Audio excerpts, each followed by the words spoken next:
और पाठ्यक्रम। एक शिक्षक कुछ शिक्षार्थियों के समक्ष एक विशिष्ट पाठ्यक्रम के अंतर्गत जो कार्य करता है उसे शिक्षण कहते हैं। शिक्षण मुख्य रूप से शिक्षण के दो भाग होते हैं। नंबर 1 सूक्ष्म शिक्षण,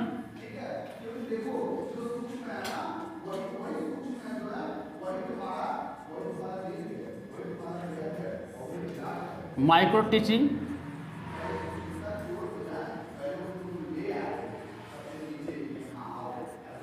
नंबर 2 बृहद शिक्षण कह सकते हैं इसे,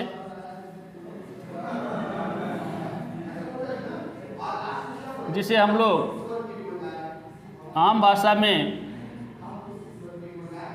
पाठ योजना के नाम से जाना जाता है। ठीक है, इसे माइक्रो टीचिंग कहते हैं।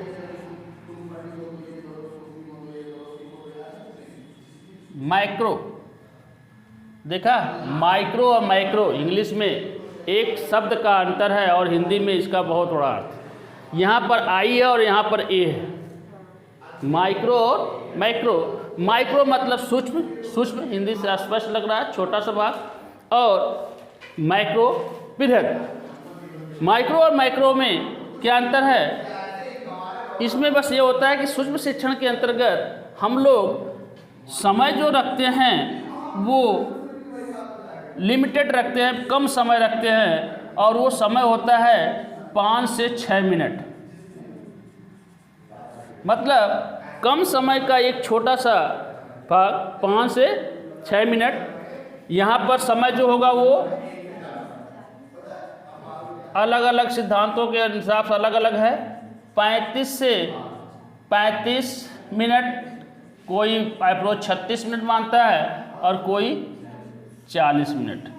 ये समय है इसके। 35 मिनट, 36 मिनट या 40 मिनट के अंदर 3 स्टेप हैं। कहीं कहीं 45 मिनट का भी चलता है। तमाम अप्रोच है, क्योंकि इसमें कई अप्रोच हैं। ब्लूम है, हार्वर्ड ब्लूम का एक टेक्सोनॉमी चलती है, प्लस इसके बाद आपको व्यवहारिक शिक्षण चलता है, फिर आपको NCERT भी अपना एक मान लिया है, और तमाम BHU का खुद का अपना है, और आपका NCT अजमेर का भी लेसन प्लान है। तो जिसका लेसन प्लान है, सब लोगों ने अपना समय का बाउंडेशन थोड़ा बहुत आगे पीछे किया है। वो हम डिपेंड करेगा कि किस अप्रोच को हम मानते हैं। ठीक है, उसके हिसाब से 35, 36 या 40 मिनट का 3 स्टेप चलेगा। लेकिन माइक्रो टीचिंग में सिर्फ 5 या 6 मिनट। ठीक है, अब इसमें बात आई कि प्रशिक्षु। अब आपको ध्यान रहे कि शिक्षण कौन करता है? 2 लोग करते हैं, या तो शिक्षक करते हैं या तो प्रशिक्षक करते हैं। तो शिक्षक तो ऑलरेडी चूँकि प्रशिक्षण प्राप्त है, तो यहाँ पर हम किसकी बात करेंगे? प्रशिक्षु, या आप लोग एक आम भाषा में इसको क्या कहते हैं? छात्राध्यापक या छात्राध्यापिका। ठीक है, छात्राध्यापक या छात्राध्यापिका। जब छात्राध्यापक या छात्राध्यापिका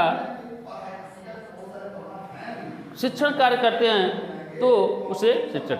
अब ये छात्राध्यापक या प्रशिक्षु जो होंगे ये भी कम होंगे, मतलब इनकी संख्या भी लिमिटेड है। माइक्रो टीचिंग में 10 से 15 प्रशिक्षु, इससे ज़्यादा नहीं।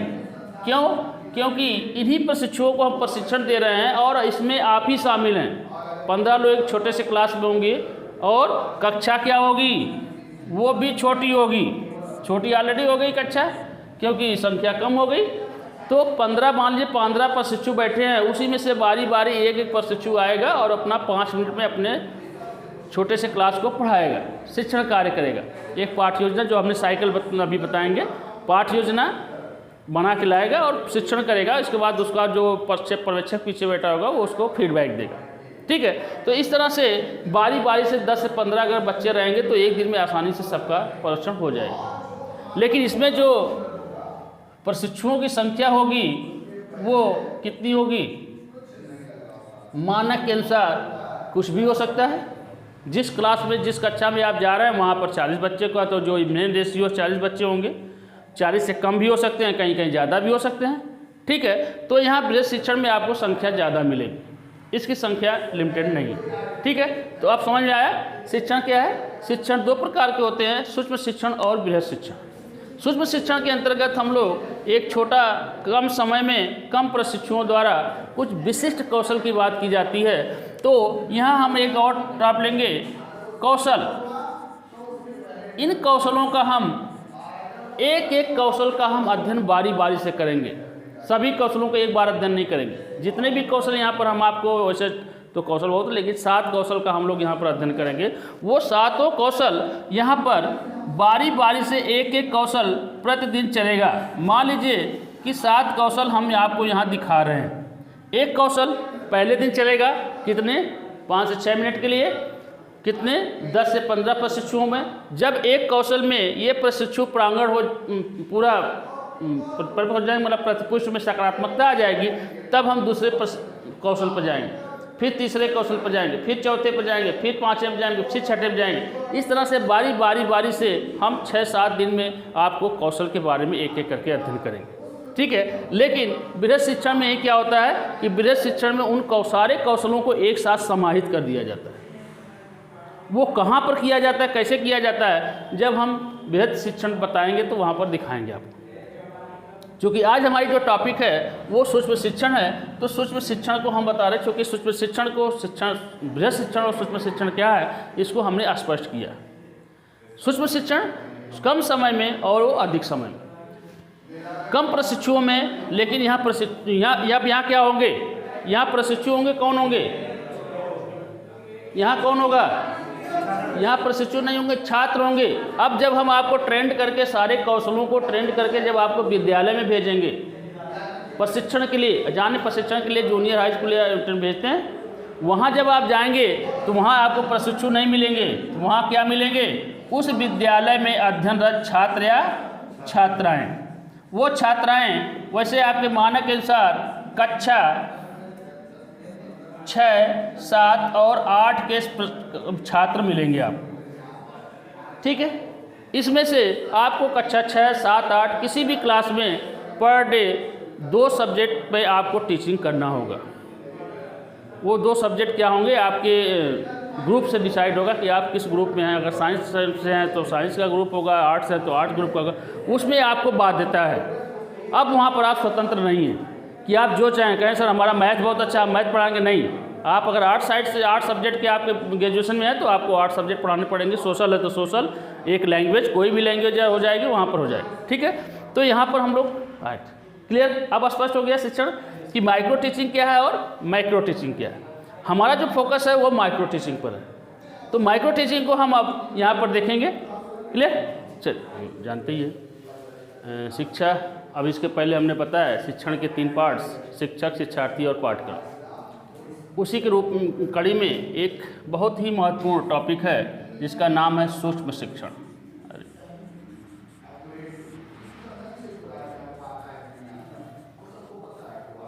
सूक्ष्म शिक्षण, माइक्रो टीचिंग।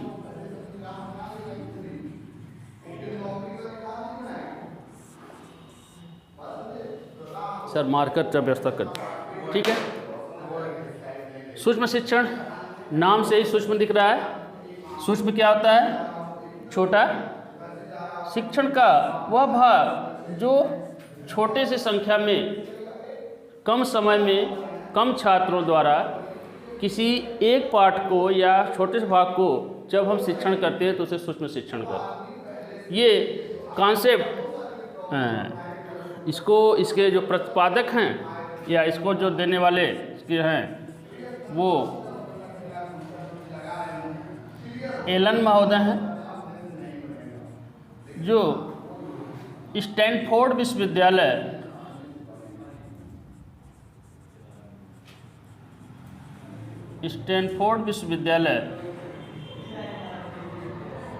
अमेरिका के मनोवैज्ञानिक हैं।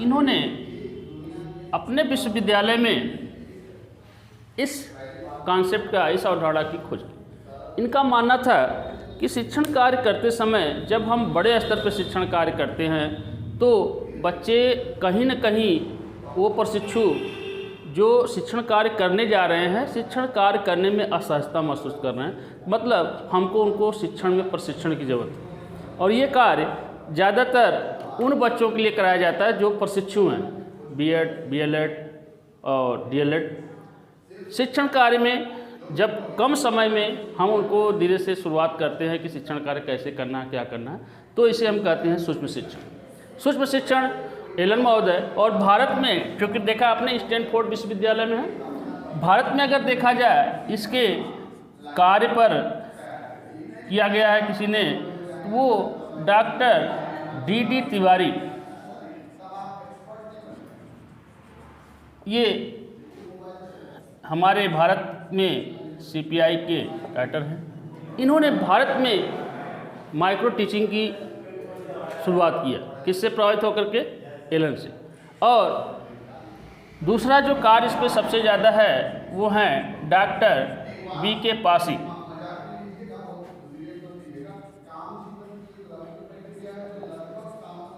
वी.के. पासी, इन्होंने भी 2 लोगों ने मिल करके भारत में सूक्ष्म शिक्षण की बस करा। ठीक है, इस सूक्ष्म शिक्षण में होता क्या है हमने बता दिया।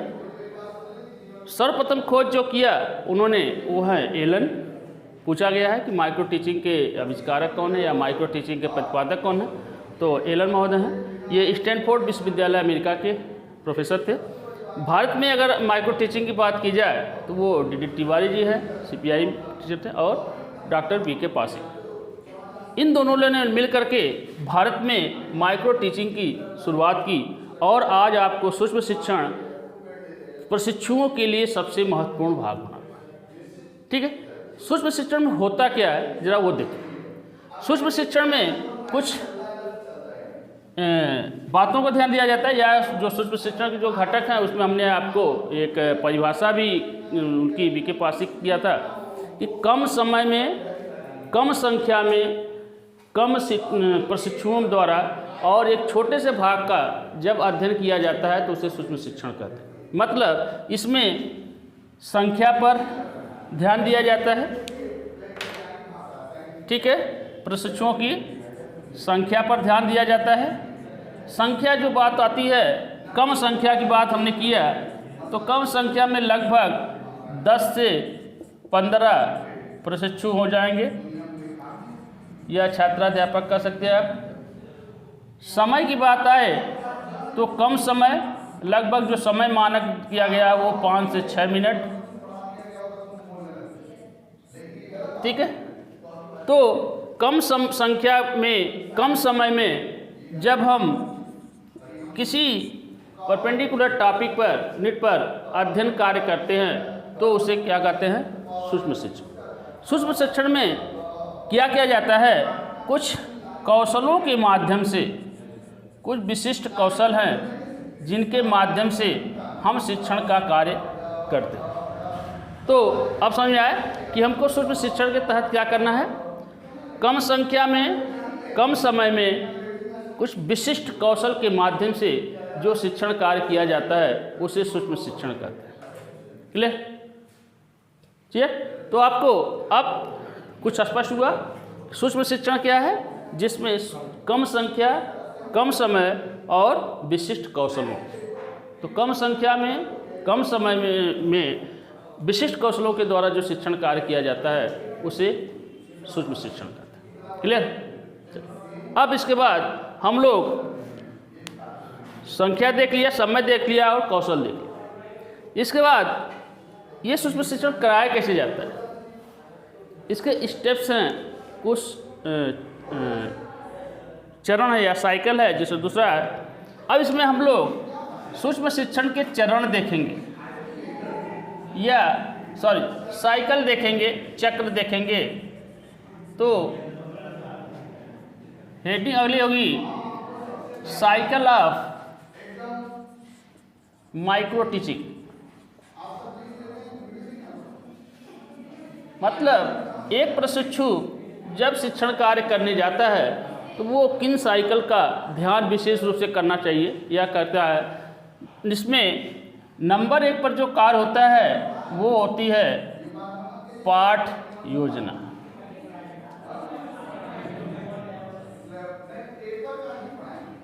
ठीक है, पाठ योजना मतलब किसी शिक्षण कार्य को अगर हम करने जा रहे हैं तो पहले हम क्या बनाते हैं, एक पाठ योजना बनाते हैं कम अवधि, ठीक है।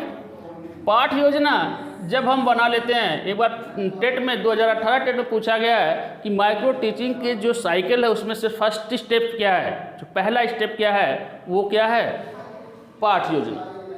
पाठ योजना जब बना लेते हैं तो हम दूसरे राउंड में क्या करते हैं, शिक्षण। भाई जब पाठ योजना बनाएंगे तो पढ़ाएंगे, शिक्षण टीचिंग। तो दूसरा स्टेप क्या हो गया साइकिल का, टीचिंग हो गया। अब जरा बताएं, जब टीचिंग करेंगे तो टीचिंग करने के बाद दो रिस्पॉन्स आएगा, या तो अच्छा होगा या तो गड़बड़ होगा। तो जो आपका पर्यवेक्षक होगा वो आपको क्या देगा, प्रतिपुष्टि देगा, फीडबैक।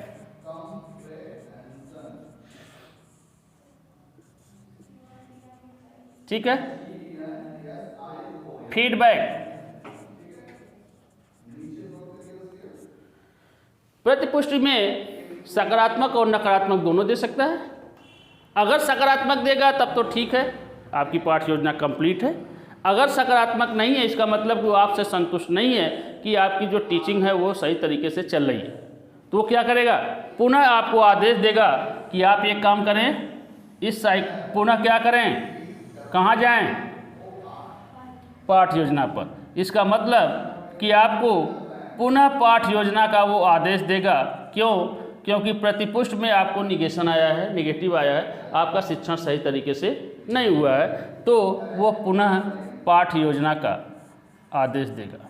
अब पुनः पाठ योजना में क्या करेंगे आप, इसका मतलब कि आपने जो पाठ योजना बनाई है वो सही नहीं है, री लेसन प्लान।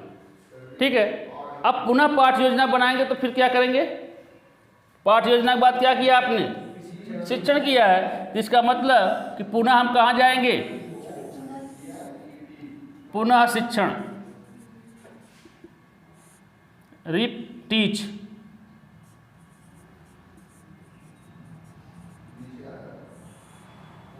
ठीक, और पुनः शिक्षण के बाद एक स्टेप और आएगा, क्या,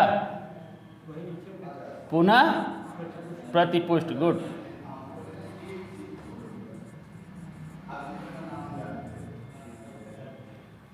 रीफीडबैक, और रीफीडबैक के बाद फिर क्या होगा, अब अगर आप सही तरीके से पढ़ा लिए, अब इसके बाद अगर आपका पर्यवेक्षक कहता है कि नहीं आपकी टीचिंग सही हो गई, तो फिर अब क्या करेगा, यही आप कंप्लीट, नहीं तो फिर रीफीडबैक।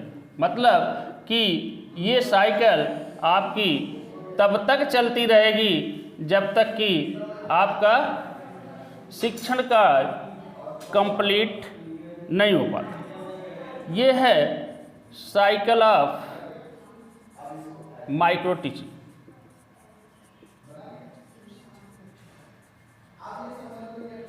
ठीक है, एक साइकिल चलती है। परीक्षाओं में जो आपको पूछा जाता है वो इसी साइकिल से पूछा जाता है कि साइकिल की फर्स्ट कहाँ से शुरुआत की आपने, पाठ योजना से, दूसरा स्टेप शिक्षण, और तीसरा प्रतिपुष्टि, फिर प्रतिपुष्टि, पुनः पाठ योजना, पुनः शिक्षण, पुनः प्रतिपुष्टि। अब अगर इसके बाद साइकिल नहीं आपकी, फिर पर्यवेक्षक आपसे संतुष्ट नहीं है आपके शिक्षण कार्य से, तो क्या करेगा, फिर पुनः आदेश देगा, पुनः पाठ योजना, पुनः शिक्षण, पुनः प्रतिपुष्ट। और ये साइकिल तब तक चलती रहेगी जब तक कि आप वो शिक्षण कार्य नहीं करा पाते। क्लियर? तो ये दूसरा स्टेप है माइक्रो टीचिंग के स्टेप या साइकिल। ठीक है, इसी साइकिल के अंतर्गत हम लोग पूरी पाठ योजना, परीक्षाओं में इसी आदेश पर, अब पूछने के लिए कुछ भी पूछ सकता है, पहला पूछ लिया, लास्ट भी पूछ सकता है कि इसमें शिक्षण का जो लास्ट स्टेप क्या है, प्रतिपुष्ट हो रहा है, 3 स्टेप चल रहा है ना, पाठ योजना, शिक्षण और प्रतिपुष्ट। इसके बाद जो चल रहा है वो री चल रहा है। क्लियर? अब इसमें अगर वो इसको परीक्षा के दृष्टि से ऐसे पूछ दे कि निम्न में से माइक्रो टीचिंग सूक्ष्म शिक्षण के स्टेप का क्रम है।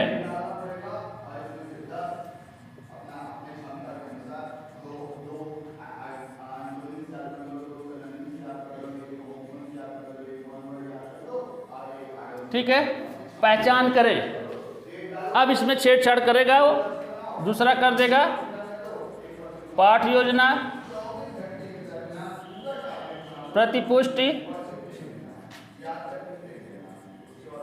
फिर शिक्षण। फिर क्या कर देगा वो, शिक्षण, पाठ योजना, फिर प्रतिपुष्टि। फिर तीसरे चौथा ऑप्शन बना सकता है प्रतिपुष्टि, पाठ योजना और शिक्षण। ये आपको पहचान करनी है। ऐसे भी परीक्षाएं पूछ सकते हैं। तो परीक्षा की दृष्टि से जो यहाँ क्वेश्चन बनते हैं वो सर्वप्रथम तो यही बनते हैं कि सूक्ष्म शिक्षण क्या है। किसी की परिभाषा दे दिया, जो 2-4 परिभाषाएं हैं, बी के पासी की दे दिया, एलन की दे दिया, बीडी महोदय किसी का भी दे दिया परिभाषा। वो 2-4 परिभाषाएं जो हम लिखाएंगे उसको आपको याद करना है। दूसरा कि स्टैनफोर्ड इसके जो सूक्ष्म शिक्षण के प्रतिपादक कौन है, यहाँ से कई बार पूछा गया है। तो वो एलन महोदय हैं। और एलन महोदय कौन थे? स्टैनफोर्ड विश्वविद्यालय अमेरिका के प्रोफेसर थे। इन्होंने पहली बार माइक्रो टीचिंग की बात किया। ठीक है, उस माइक्रो टीचिंग को भारत में लाने वाले हमने कहा डॉक्टर डी तिवारी या बी के पासी जी, जो इस सूक्ष्म शिक्षण पर बहुत बृहद अध्ययन किया और आज भी भारत क्या पूरे विश्व में सूक्ष्म शिक्षण के दौर का बहुत अच्छा कॉन्सेप्ट है। ठीक है, फिर इसके बाद इन्होंने चक्र की बात करते हैं कि सूक्ष्म शिक्षण का चक्र क्या है, साइकिल ऑफ माइक्रो टीचिंग। ये जरूर देख लीजिएगा और बाकायदा याद रखें, क्योंकि यहाँ से सवाल कई बार पूछा गया और पूछता है, घूम फिर के यही आता है। तो जो सबसे ज़्यादा सवाल का जो टॉप पॉइंट्स है वो प्रतिपादक को देख लिया जाए तो फिर साइकिल से पूछा जाता है। साइकिल का फर्स्ट भाग और सेकंड भाग और थर्ड, ये क्रम जरूर याद है, इसी क्रम में होना चाहिए। यह नहीं कि पाठ योजना बना लिया तो प्रतिपुष्ट कर दिया, नहीं, पाठ योजना के बाद शिक्षण और शिक्षण के बाद प्रतिपुष्ट। ये तो आपको वैसे भी नॉर्मल याद होना चाहिए कि जब हम कोई पाठ योजना बनाते हैं तो शिक्षण हम तो पढ़ाएंगे ही पढ़ाएंगे। अब बिना पढ़ाए हमको क्या फीडबैक मिलेगा? नहीं मिलेगा। तो कॉमन सी चीज़ को आप उसको याद कर ले कि है क्या है। क्लियर? तो तीसरा भाग इसका जो है वो सूक्ष्म शिक्षण का चक्र है। अब ये सूक्ष्म शिक्षण किस सिद्धांतों पर काम करता है वो सिद्धांत 2-4 देख लिया। ठीक है, सूक्ष्म शिक्षण के कौशल।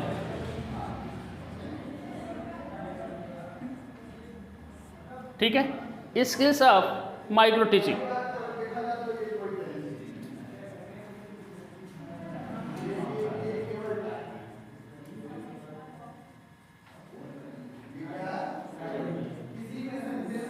सूक्ष्म शिक्षण में अगर महत्वपूर्ण भाग की बात की जाए तो प्रतिपादक और साइकिल के बाद अगर तीसरा सबसे महत्वपूर्ण भाग है तो इसके कौशल है। वो कौन कौन से कौशल हैं जो इस सूक्ष्म शिक्षण के अंतर्गत हम लोग उसका शिक्षण करते हैं। उसमें अगर देखा जाए तो नंबर 1 पर आता है उद्देश्य कौशल।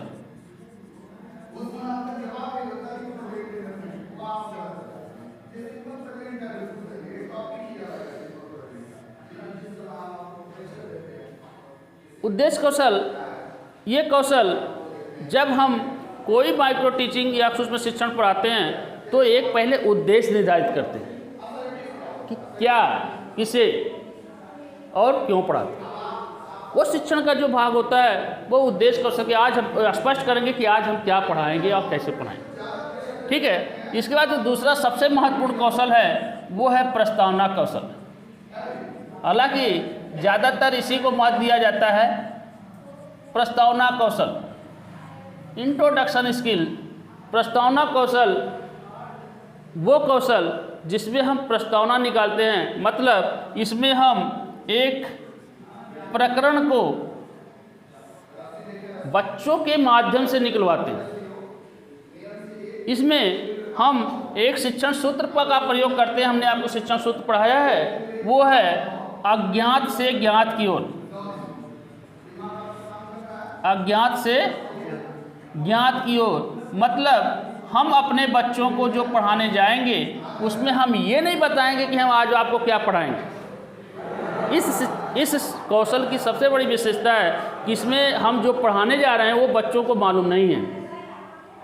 बच्चों को जो पढ़ाएंगे वो आए अज्ञात है, लेकिन अज्ञात से ज्ञात की तरफ जाएंगे तो जब अज्ञात से ज्ञात की तरफ जाएंगे तो इसके कुछ कंपोनेंट्स हैं। जब हम आपको एक एक करके पढ़ाएंगे वो कंपोनेंट्स हैं कि पूर्व ज्ञान से संबंधित होने चाहिए, पाठ योजना से संबंधित होने चाहिए, प्रश्नों में श्रृंखलाबद्धता होनी चाहिए और पाठ से संबंधित होने चाहिए। ये 3-4 इसके कंपोनेंट्स हैं जो उसको फॉलो करते करते जैसे जैसे हम आगे बढ़ेंगे वैसे वैसे जो विषय वस्तु अज्ञात है वो एक समय क्या हो जाएगी, ज्ञात हो जाएगी। ठीक है, तो इस सिस्टम में अज्ञात से ज्ञात की तरफ जाएंगे तो हमको मिलेगा क्या, एक प्रकरण। प्रकरण मतलब टॉपिक। जैसे ही प्रकरण निकल गया अब उस प्रकरण को हम कहेंगे कि आज हम लोग इस प्रकरण या इस टॉपिक पर अध्ययन और अध्यापन का कार्य करेंगे, मतलब उद्देश्य कथन वहाँ पर हम कर लेंगे।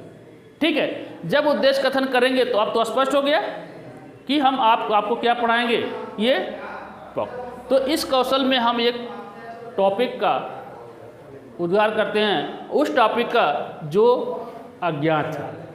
ठीक है, अज्ञात से कहाँ जाते हैं, ज्ञात। फिर दूसरा जो कौशल है, तीसरा, वो है व्याख्या कौशल। व्याख्या कौशल जो है वो व्याख्या लेक्चर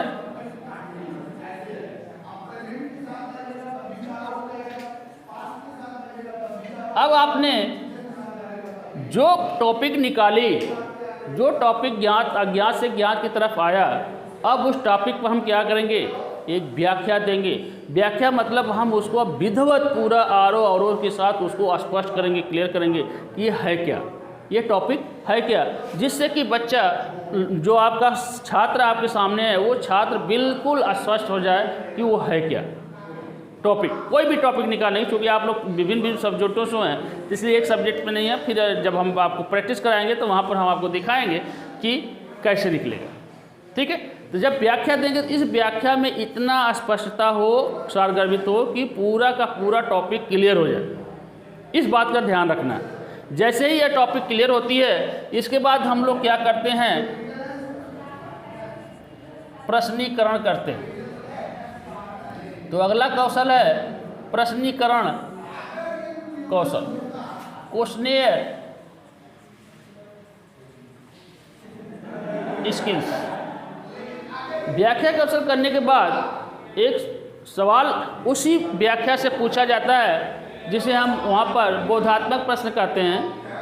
वो सवाल पूछने का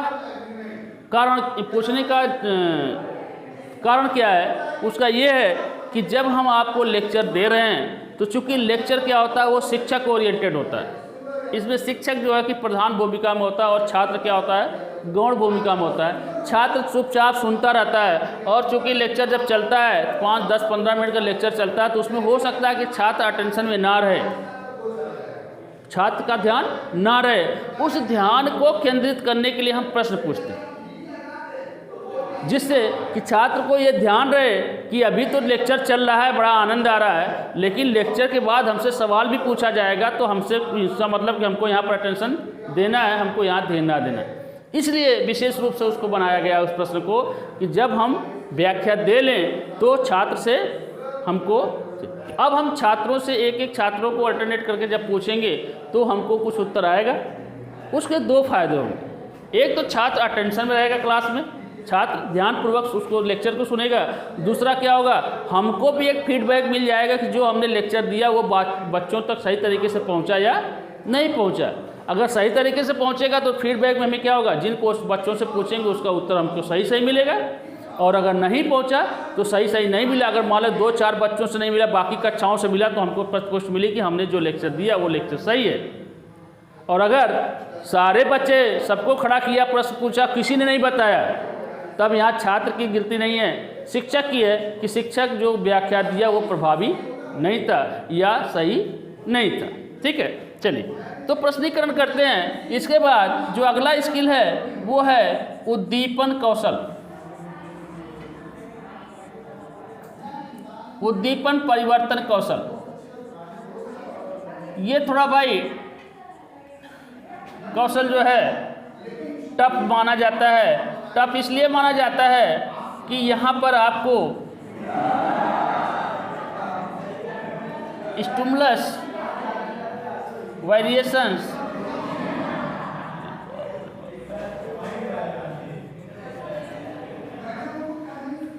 उद्दीपन परिवर्तन, आपको अधिगम हमने पढ़ाया है, अधिगम में एसआर थ्योरी पढ़ा आपने।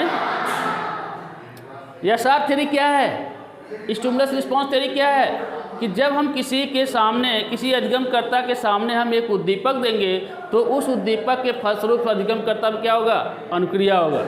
उस अनुक्रिया के फलस्वरूप जो संबंध बनते थे उसका अधिगम कहा था। यहाँ पर भी वही है। अब हमने बच्चे को प्रस्तावना निकाल लिया, व्याख्या कौशल दे दिया, प्रश्न पूछ दिया, इसके बाद भी जो हमको रिस्पांस मिल रहा वो सही तरीके से नहीं मिल रहा। जैसे हमने कहा ना कि अब हम कक्षा से जब फीडबैक लिए तो ज़्यादातर बच्चों का फीडबैक में हमें ये मिला कि अच्छा नहीं है। तो इसका मतलब छात्रों का दोष नहीं है, किसका दोष है, शिक्षक का। इसका मतलब जो व्याख्या हमने दिया वो व्याख्या प्रभावी नहीं थी, वो प्रभावी नहीं थी या कोई गड़बड़ी है, चलो ठीक है।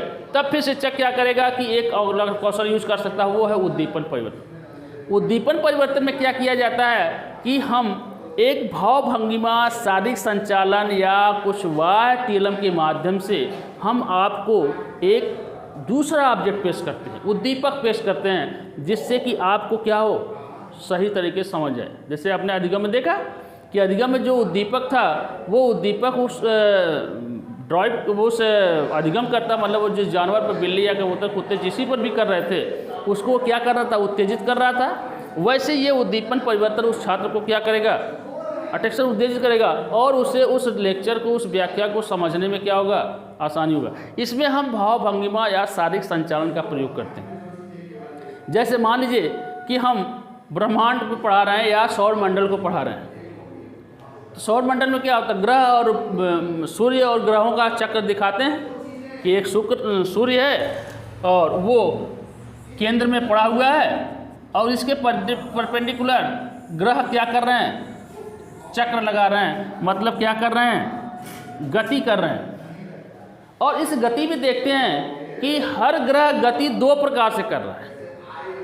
एक गति तो वो खुद कर रहा है, किसकी गति कर रहा है, सूर्य के पैसा घूम रहा है। लेकिन एक गति ये भी है कि वो अपने ही चक्र में भी, अपने साइकिल पर भी घूम रहा है, मतलब अपने अक्ष पर भी घूम रहा है और सूर्य के परिता भी घूम रहा है। ये दोनों गति एक साथ साथ चलती है।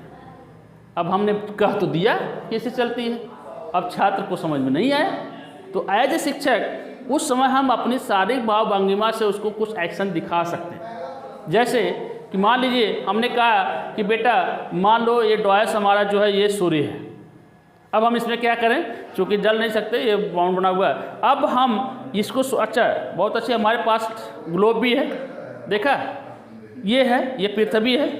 अब इस पृथ्वी को मान लीजिए, अब चूँकि हम नहीं घूम सकते तो इसको क्या करें, एज ए शिक्षक इस डॉयस को हमने क्या मान लिया, सूर्य, ये पृथ्वी है, ये देखा, ये पूरा चक्र चल रही, ये ऐसे करते करते करते करते और आपके पास आकर के जहाँ से चली थी वहाँ आ जाती है, तो एक चक्र हुआ।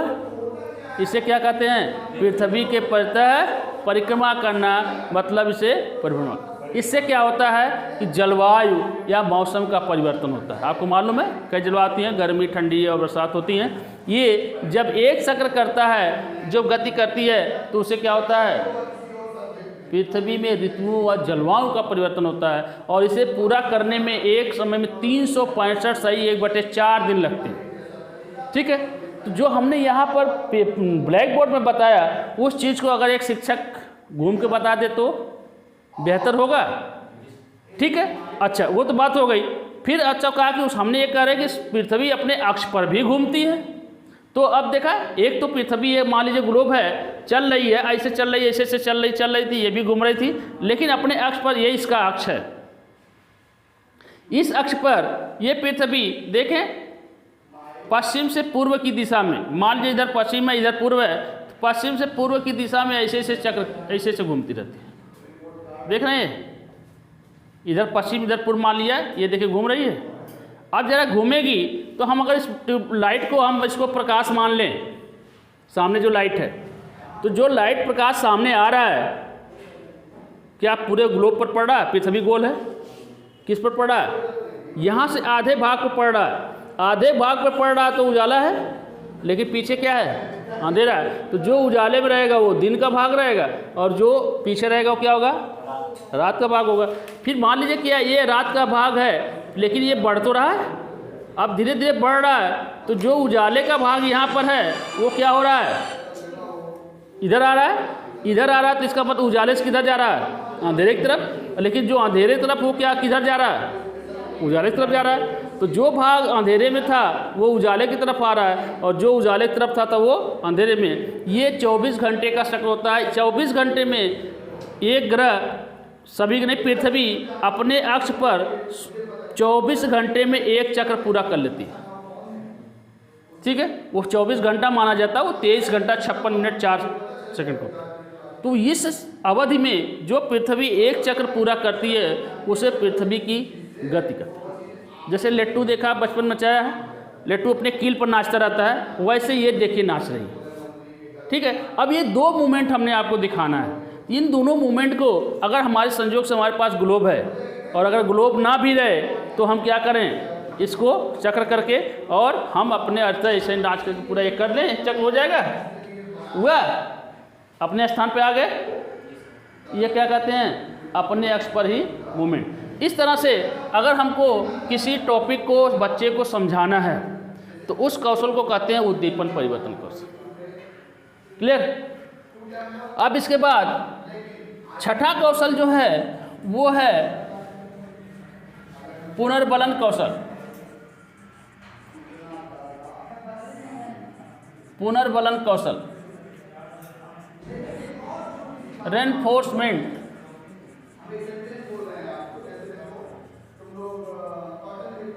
स्किल्स। पुनर्बलन कौशल में क्या किया जाता है कि इसमें हम पुनर्बलन देते हैं। अब सवाल जब बच्चे से पूछेंगे, वो सवाल जो बच्चा बताएगा तो हम उसको क्या करेंगे? फीडबैक देंगे, उस पुनर्बलन देंगे, रेनफोर्स देंगे, वाह अच्छा। उससे क्या होगा? बच्चों का भी उत्साह रहेगा और पढ़ा रहेगा।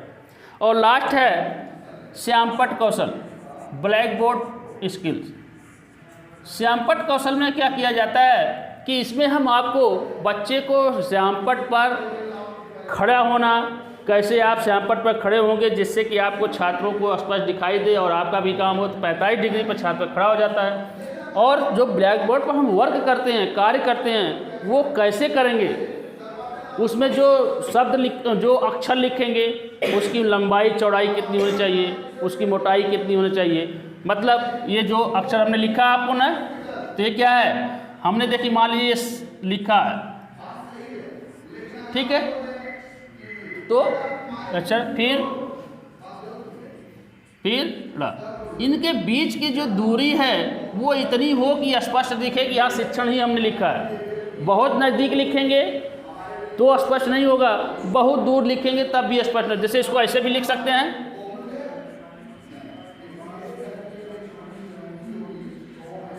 ऐसे भी तो लिख सकते हैं, लेकिन क्या इसको माना जाएगा? नहीं। तो ब्लैक बोर्ड में स्किल में श्यामपट्ट कौशल में हम इसी चीज़ को सिखाते हैं कि जो लिखें उसको कैसे लिखें कि एक शब्द वर्ण जो है वो शब्द में, अक्षर क्या बन जाए, शब्द बन जाए। और शब्द के बाद क्या होता है,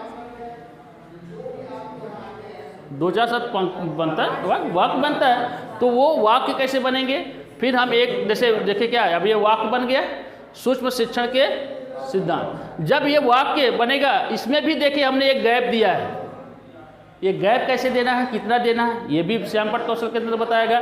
और ये कौशल ये पूरा जब वाक्य एक पूरी लाइन में क्लियर हो जाता है तो उसे क्या कहते हैं, पंक्ति कहते हैं। तो अक्षर, शब्द और वाक्य और फिर पंक्ति, ये पूरी पंक्ति तक किस सीक्वेंस में लिखा जाएगा, उसकी दूरी क्या होगी, उसकी चौड़ाई मोटाई क्या होगी, ये सब कुछ इसमें क्या इसमें से क्या जाता है, श्यामपट्ट कौशल। फिर एक पंक्ति के बाद दूसरी पंक्ति लिखा जाएगा, उसके बीच में कितनी दूरी होगी, तीसरी पंक्ति लिखा जाए कितनी। तो श्यामपट्ट कौशल में ये चीज़ बताया जाता है। तो ये जब सब कुछ मिला करके हम किसी छात्र प्रशिक्षु को प्रशिक्षण देते हैं तो वो एक प्रशिक्षक जो प्रशिक्षु होता है वो बेहतर प्रशिक्षु होता है। अब जब वो बृहद शिक्षण करने जाएगा तो वो जो शिक्षण कार्य करेगा वो एक मैच्योर शिक्षण कार्य होगा और उसमें कब कहाँ पर कौन सी स्किल प्रयोग करना है वो जानता है, समझ जाएगा। और जब सारे स्किल्स का प्रयोग एक साथ किया जाएगा तो उसे बृहद शिक्षण कहेंगे। बृहद शिक्षण में सारे स्किल को एक साथ प्रयोग किया जाएगा, वहाँ पर हम आपको बताएंगे। क्लियर? तो ये हैं स्किल्स, पूछा जाए। इसके फिर कंपोनेंट्स भी हम आपको तो दिखा देंगे। क्लियर हुआ? चलो, तो ये सूक्ष्म शिक्षण के कौशल का भाग है। ठीक है, तो हमको सूक्ष्म शिक्षण में क्या मिला? प्रतिपादक एलन महोदय, भारत में देखा जाए तो DD. Tiwari, doctor DD. Tiwari and professor BK. Pasi. और इसके साइकिल को देखा हमने, पाठ योजना, शिक्षण और पुनः पाठ योजना। फिर हमने कौशल देखा, 4 चीज़ देखा और चारों क्षेत्र से कैसे कैसे क्वेश्चन आएंगे वो भी हमने बता दिया। ठीक है, ये पूछ देगा कि निम्न में से कौशल है कि नहीं, उसे कौशल होता है। स्पष्ट? कोई क्वेरी? ठीक है, चलो।